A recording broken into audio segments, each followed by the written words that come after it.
चलो स्टार्ट करते हैं। कल जैसा कि आपको बताया था कि सेंटेंस कैसे बनाएं, सेंटेंस बनाने के लिए कौन सा स्ट्रक्चर जो है उसको फॉलो करें जिससे कि सेंटेंस हिंदी के जो सेंटेंस है उसको इंग्लिश में अपन जो है ट्रांसलेट कर सके। उसका कौन सा रूल है, कौन कौन से ऐसे तथ्य हैं जिनके कारण जो है सेंटेंस अपन हिंदी से इंग्लिश में ट्रांसलेट कर सकते हैं। तो प्यारे बच्चों, इसके लिए मुख्यतः तीन चीजों की जरूरत होती है। 3 parts of the sentence, main 3 parts होते हैं। कौन कौन से होते हैं? देखो, पहला होता है सब्जेक्ट। सब्जेक्ट सब्जेक्ट का अर्थ होता है प्यारे बच्चों कर्ता। कर्ता कर्ता किसे कहते हैं? जो कार्य को करता है, किसी भी कार्य को करने वाले व्यक्ति को ही अपन सब्जेक्ट कहते हैं, हिंदी में उसे कर्ता कहते हैं। सब्जेक्ट मुख्यतः 3 प्रकार के होते हैं। सब्जेक्ट जो होते हैं वो 3 प्रकार के होते हैं। पहला जो होता है उसे अपन कहते हैं फर्स्ट पर्सन।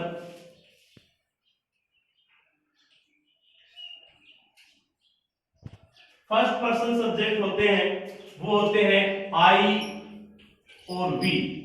आई का अर्थ होता है मैं और वी का अर्थ होता है हम। ये दो सब्जेक्ट जो है आई और वी, ये फर्स्ट पर्सन सब्जेक्ट कहे जाते हैं। आई यानी मैं, वी यानी हम। क्योंकि फर्स्ट पर्सन सब्जेक्ट इनको क्यों कहते हैं? क्योंकि मानव का स्वभाव होता है कि वो पहले जो है अपने आप को महत्व देता है, उसके बाद सामने वाले को महत्व देता है। इसी प्रकार फर्स्ट पर्सन जो है वो सब्जेक्ट में दो ही सब्जेक्ट जो है आई और वी, इन दोनों को फर्स्ट पर्सन सब्जेक्ट माना जाता है। दूसरा जो होता है उसे अपन कहते हैं second person pronoun, sorry second person subject. Second person subject एक ही होता है यू, यू यानी तुम या आप, ये होता है सेकंड पर्सन सब्जेक्ट। और इसके अलावा होता है बाकी जो भी सब्जेक्ट बच गए उन्हें अपन कहते हैं third person subject. Third person subject में इन 3 के अलावा आई और वी और यू, इन 3 के अलावा जो भी सब्जेक्ट बचे हैं उन सबको थर्ड पर्सन सब्जेक्ट कहते हैं। जैसे दे यानी वे, ही, सी, इट, या किसी का भी नाम, या किसी का भी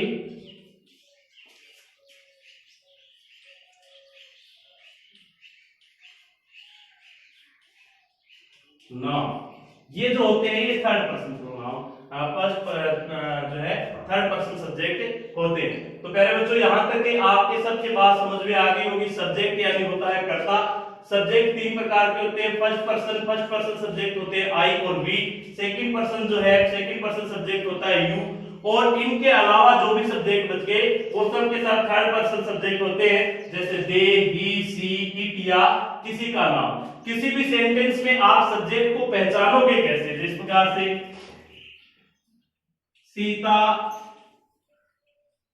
फूल तोड़ती है, सीता फूल तोड़ती है, ये एक एग्जांपल आपके सामने मैंने लिखा है। तो इसमें आपको सब्जेक्ट को ढूंढना है कि सब्जेक्ट कौन सा है। जैसा कि मैंने आपको पहले ही बताया कि जो कार्य को करता है उसे अपन सब्जेक्ट कहते हैं। तो निम्न वाक्य में, निम्न जो आपको वाक्य दिया गया है इसमें सब्जेक्ट कौन सा है? कार्य को कौन करता है? कार्य को करती है सीता, क्योंकि फूल तोड़ने का कार्य कौन कर रही है? सीता कर रही है। इसलिए सीता क्या हो गई? वाक्य की सब्जेक्ट हो गई। या फिर आप ये कहें कि जो भी कार्य को करता है उसे अपन सब्जेक्ट कहते हैं, या कार्य का दामोदार जिसके ऊपर रहता है उसे अपन सब्जेक्ट कहते हैं, या जिसके लिए वाक्य बनाया जाता है उसे अपन सब्जेक्ट कहते हैं। तो सब्जेक्ट सीता फूल तोड़ती है, इसमें सब्जेक्ट कौन हुआ? सीता, क्योंकि सीता जो है वही फूल तोड़ने का कार्य कर रही है। इसलिए जो कार्य करता है सब्जेक्ट के अंदर, वाक्य के अंदर, उसे अपन सब्जेक्ट कहते हैं। जैसे पीहू पानी लाती है, पीहू पानी लाती है। तो प्यारे बच्चों, इसके अंदर सब्जेक्ट क्या है? जैसा कि मैंने आपको बताया कि जो कार्य को करता है उसे अपन सब्जेक्ट कहते हैं। तो इस वाक्य में कार्य कौन कर रहा है? पीहू, क्योंकि पानी लाने का कार्य कौन कर रही है? पीहू। इसलिए इसके अंदर सब्जेक्ट कौन हो गया? पीहू हो गया। तो प्यारे बच्चों, इस प्रकार से मैं समझता हूं कि ये पहली बात आपको समझ में आई होगी कि सब्जेक्ट जो है उसका अर्थ होता है कर्ता। कर्ता 3 प्रकार के होते हैं, सब्जेक्ट 3 प्रकार के होते हैं। फर्स्ट पर्सन सब्जेक्ट जिसके अंतर्गत आई और वी आते हैं। आई यानी मैं, वी यानी हम, और सेकंड पर्सन सब्जेक्ट जिसके अंतर्गत यू आता है, यू यानी तुम या आप, और फिर बाकी जो भी सब्जेक्ट बच गए वो थर्ड पर्सन के अंतर्गत आते हैं। थर्ड पर्सन के अंतर्गत आने वाले सब्जेक्ट है दे, ही, सी, इट या किसी भी वस्तु या व्यक्ति का नाम जिसके लिए अपन जो है सेंटेंस लिख रहे हैं। और जैसे उदाहरण के लिए फॉर एग्जांपल सीता फूल तोड़ती है, तो इसमें फूल तोड़ने का कार्य कर रही है सीता। पीहू पानी लाती है, तो पानी लाने का कार्य कर रहा है पीहू, है ना। इसी प्रकार से राम खेलता है, तो खेलने का कार्य कौन कर रहा है, राम, है ना। इसी प्रकार से जो कार्य को करता है उसे अपन सब्जेक्ट कहते हैं। तो दैट्स क्लियर कि सब्जेक्ट किसे कहते हैं। अब इससे आगे अपन चलते हैं।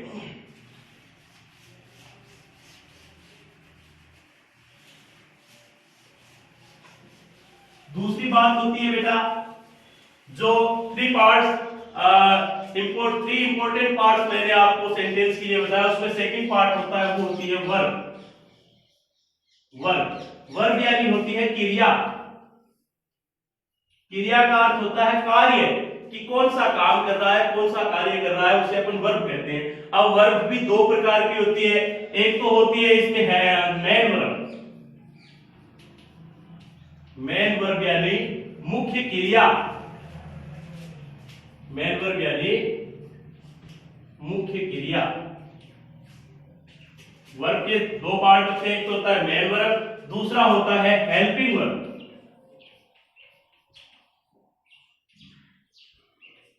हेल्पिंग वर्ब का अर्थ होता है सहायक क्रिया। तो प्यारे बच्चों, क्रिया जो है, वर्ब जो है, वर्ब का अर्थ होता है क्रिया, क्रिया का अर्थ होता है कार्य करना, किसी भी प्रकार का कार्य करना। और वर्ब जो है वो इंपॉर्टेंटली दो प्रकार की होती है, मेन वर्ब मुख्य क्रिया, और सेकंड होती है हेल्पिंग वर्ब यानी सहायक क्रिया। तो मेन वर्ब मुख्य क्रिया कौन सी होती है और सहायक क्रिया क्या कौन सी होती है, इसके बारे में थोड़ा सा संक्षेप में पढ़ लेते हैं। जैसे अभी अपन ने लिखा सीता फूल तोड़ती है, अभी अपन ने लिखा था कुछ समय पहले ही सीता फूल तोड़ती है, ठीक है। एक वाक्य और लिख लेता हूं मैं, राम खाना खा चुका है, राम खाना खा चुका है। अब देखो इसको अपन ट्रांसलेट करेंगे तो सबसे पहले मैंने बताया था सब्जेक्ट को लेके आ रहा, सब्जेक्ट सबसे पहले इसके अंदर कौन है भी, सीता, सीता आ गई। उसके बाद में मेन वर्ब, वर्ब जो है, वर्ब का अर्थ होता है कार्य, कार्य कौन सा इसमें कार्य हो रही है, सीता कौन सा कार्य कर रही है, सीता कार्य कर रही है तोड़ने का। क्या कार्य कर रही है, तोड़ने का। तो तोड़ने का अर्थ होता है ब्रेक। चूंकि सीता सिंगुलर है इसलिए एस लगेगा इसमें। ये बातें अगर आगे जो है अपन टेंस पढ़ेंगे उसके अंतर्गत आपको बताएंगे कौन से वाक्य में एस लगेगा, कौन से में इजारत लगेगा, कौन से में वाज़ लगेगा, ये सब चीजें अपन बाद में पढ़ेंगे। और फिर इसमें है ऑब्जेक्ट, ऑब्जेक्ट क्या है, फ्लोवर। अब देखो मेन वर्ब मुख्य क्रिया, मुख्य क्रिया क्या थी इसमें, सीता मुख्य काम क्या कर रही थी भी, मुख्य काम कर रही थी तोड़ने का, इसलिए तोड़ना जो हो गई वो क्या हो गई, इसकी मेन वर्ब हो गई। तोड़ना क्या हुआ इसमें, मेन वर्ब हुआ, है ना। तोड़ना की स्पेलिंग है ब्रेक, ब्रेक क्या हो गई इस पे, मेन वर्ब हो गई। उसी प्रकार से उधर वाले वाक्य को करेंगे अपन, तो कैसे करेंगे, राम हैज ईटन फूड, है ना, इस प्रकार से। तो इसमें देखो सबसे पहले सब्जेक्ट आ गया राम, उसके बाद में हैज आया। तो ये हैज जो है, ये हैज किसके लिए आया भाई, ये हैज आया चुका के लिए। और ये चुका इसमें क्या है, हैज इसमें क्या है, हेल्पिंग वर्ब है। इसमें हैज या हैव जो आया है वो क्या है, हेल्पिंग वर्ब है। और मेन वर्ब इसमें क्या है, मुख्य क्रिया इसमें क्या है, ईट, ईट यानी खाना।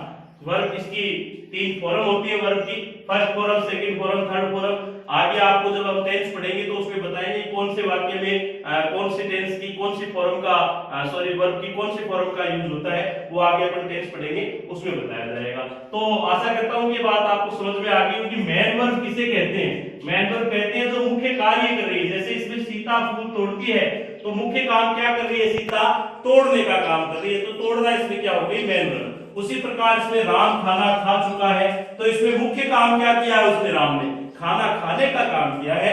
तो ये खाना जो है ये क्या है, इसमें मेन वर्ब।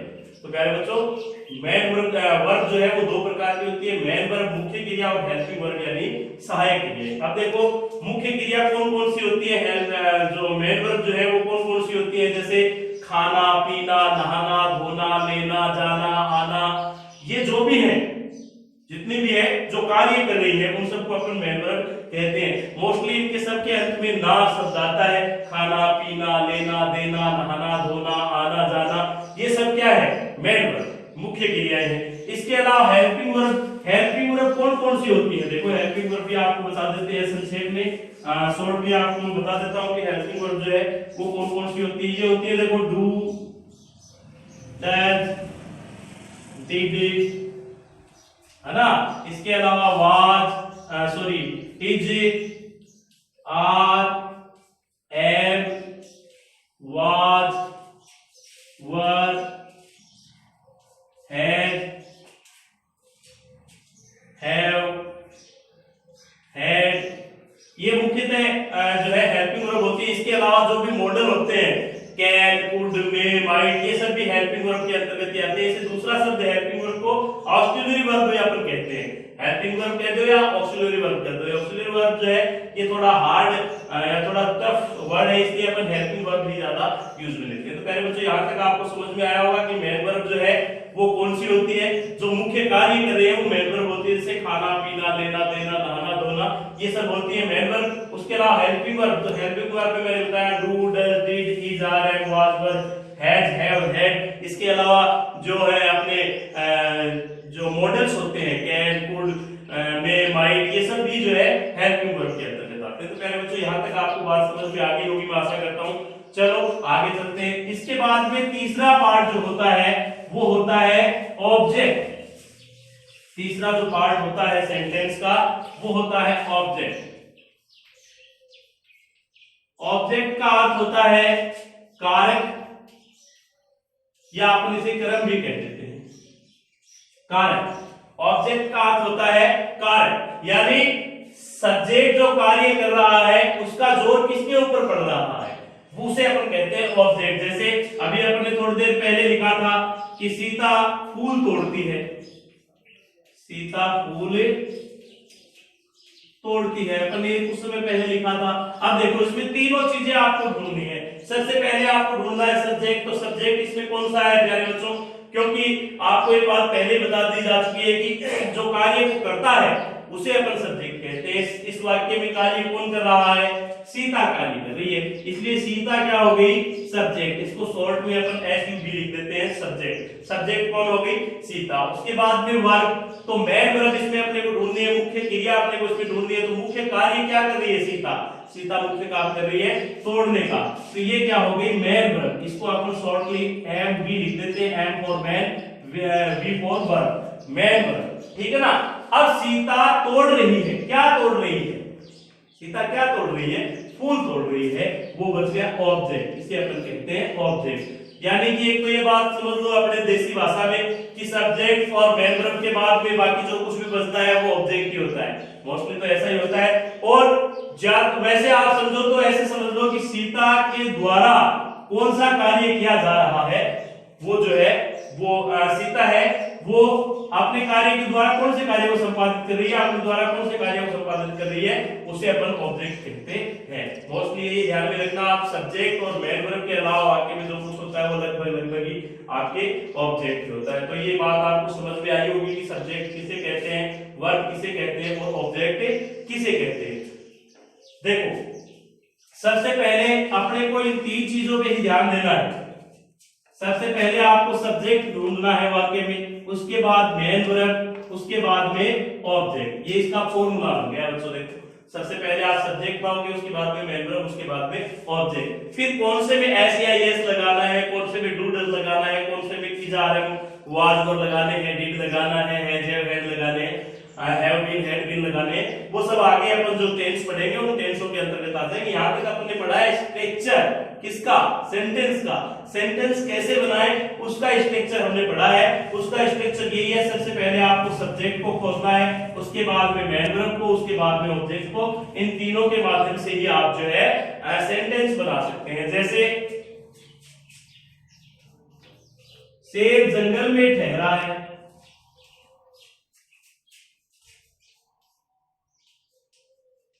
शेर जंगल में रहता है। अब देखो भाई, इसमें किसके बारे में बात हो रही है? मैंने इसके आपको बताया सब्जेक्ट। सबसे पहले आपको ढूंढना है सब्जेक्ट। सब्जेक्ट इसमें कौन है, किसके बारे में बात हो रही है? जिसके बारे में बात हो रही है वही सब्जेक्ट है। तो इसमें बात किसके बारे में हो रही है? शेर के बारे में। तो शेर क्या हो गया? इसमें हो गया सब्जेक्ट, जिससे शेर को अपन क्या कहते हैं? लॉयर। उसके बाद में आपको मेन वर्ब जो है वो ढूंढनी है। लिव, रहना। इसमें मेन वर्ब क्या है? रहना, है ना? तो इसके लिए अपन क्या काम में लेंगे? लिव। सिंगुलर है, ये भी आपको साथ साथ में पढ़ना है। नंबर जो है, नंबर यानी होता है वचन। नंबर या वचन दो प्रकार के होते हैं। हिंदी में भी दो प्रकार के होते हैं, हिंदी में इंग्लिश में भी दो प्रकार के होते हैं, और संस्कृत में तीन प्रकार के होते हैं। हिंदी में होते हैं एक वचन और बहुवचन, दो होते हैं। इंग्लिश में भी दो ही होते हैं, सिंगुलर और प्लूरल। संस्कृत में तीन प्रकार के होते हैं, एक वचन, द्विवचन और बहुवचन। तो नंबर भी आपको साथ साथ में पढ़ने हैं कि सिंगुलर कौन सा है, सिंगुलर यानी एक वचन, और प्लूरल कौन सा है, प्लूरल यानी बहुवचन। तो सब्जेक्ट लॉयर सिंगुलर है ना, एक वचन है, इसलिए अपन इसके अंदर क्या यूज लेंगे? एस यूज लेंगे। फिर किसमें रहता है? इन्हें जंगल लिख दो या फॉरेस्ट, ये ऑब्जेक्ट आ गया, है ना? सबसे पहले सब्जेक्ट आया, उसके बाद में मेन वर्ब आया, उसके बाद में ऑब्जेक्ट आ गया। लॉयर लिव्स इन फॉरेस्ट, ठीक है ना? इस प्रकार से। तो प्यारे बच्चों, आपको बात समझ में आई होगी कि सबसे पहले सब्जेक्ट लाना है, उसके बाद में मेन वर्ब लाना है, उसके बाद में ऑब्जेक्ट लाना है। ये सेंटेंस को हिंदी से इंग्लिश में ट्रांसलेट करने का स्ट्रक्चर है। एक आधा एग्जांपल और बता देता हूं मैं। जैसे अभी अपन ने लिखा था, पीहू पानी लाती है, पीहू पानी लाती है। अब इसी स्ट्रक्चर को आपको फॉलो करना है, इसके अकॉर्डिंग आपको जो है ये सेंटेंस इंग्लिश में ट्रांसलेट करना है। सबसे पहले आप किसको खोजोगे? सबसे पहले आपको जो है वो सर्च करना है सब्जेक्ट को। इसके अंदर, इस वाक्य के अंदर सब्जेक्ट कौन है? इसके अंदर सब्जेक्ट है पीहू। तो सबसे पहले अपन ले आए पीहू, ये आ गया। उसके बाद में आपको इसमें सर्च करना है मेन वर्ब। इस सेंटेंस में आपको मेन वर्ब कौन सा है? आपके मेन वर्ब इसमें लाना। मुख्य काम क्या कर रहा है पीहू? मुख्य काम जो है वो क्या कर रही है पीहू? पीहू मुख्य काम कर रही है लाने का। क्या लाने की स्पेलिंग होती है? ब्रिंग। तो अपन ने इसमें लिख दिया ब्रिंग। बिकॉज ये सिंगुलर है सब्जेक्ट, इसलिए अपन इसके अंदर क्या लगाएंगे? एस लगाएंगे। ये क्यों लगाएंगे, क्यों नहीं लगाएंगे, आगे जब हम टेंस पढ़ेंगे उसमें आपको बताया जाएगा। और उसके बाद में लाना है ऑब्जेक्ट। ऑब्जेक्ट इसमें क्या है बेटा? पानी। तो ये आ गया वाटर यानी पानी। पीहू पानी लाती है, पीहू ब्रिंग्स वाटर, पीहू पानी लाती है। इस प्रकार से आपको जो है सेंटेंस आपका हिंदी से इंग्लिश में ट्रांसलेट हो गया। हिंदी से इंग्लिश में ट्रांसलेट करने के लिए जो है आपको स्ट्रक्चर इसका याद करना पड़ेगा, लर्न करना पड़ेगा कि किस प्रकार से जो है 3 important parts of the sentence. वाक्य के 3 मुख्य हिस्से होते हैं। कौन कौन से होता है? फर्स्ट होता है सब्जेक्ट। सब्जेक्ट का अर्थ होता है कर्ता। कर्ता किसे कहते हैं? जो कार्य को करता है। सब्जेक्ट 3 प्रकार के होते हैं, first person subject, second person subject और third person subject. First person subject होता है आई और वी, मैं और हम। सेकंड पर्सन जो सब्जेक्ट होता है वो होता है यू, और थर्ड पर्सन सब्जेक्ट जो होता है यानी कि आई, वी और यू, इन 3 को छोड़ के जितने भी सब्जेक्ट है वो सब के सब थर्ड पर्सन सब्जेक्ट होते हैं। जैसे कि दे, ही, सी, इट या किसी का भी नाम वगैरह जो है ये सब थर्ड पर्सन सब्जेक्ट होते हैं। उसके बाद होती है वर्ब। वर्ब यानी होती है क्रिया। क्रिया का अर्थ होता है कार्य। ये आपको मैंने बताया कि 2 प्रकार की होती है। पहली होती है मेन वर्ब, मुख्य क्रिया। दूसरी होती है हेल्पिंग वर्ब। मेन वर्ब के अंतर्गत ये सारे कार्य, खाना, पीना, लेना, देना, नहाना, धोना, आना, जाना, पढ़ना, लिखना, ये सब के सब जो वर्ड है ये सब मेन वर्ब के अंतर्गत आते हैं। उसके अलावा दूसरी होती है ऑक्सिलरी वर्ब या हेल्पिंग वर्ब। हेल्पिंग वर्ब के अंतर्गत कौन कौन से आते हैं मैंने आपको बताया, do, does, did, is, are and was, were, है ना? इसके अलावा हैज, हैव, हैड, ये सब जो है ये हेल्पिंग वर्ब होती है। इसके अलावा जो मॉडल्स होते हैं वो भी इसी के अंतर्गत आते हैं, ये होती है वर्ब। उसके अलावा तीसरा का जो होता है वो होता है ऑब्जेक्ट। ऑब्जेक्ट क्या होता है? कारक या कर्म, है ना?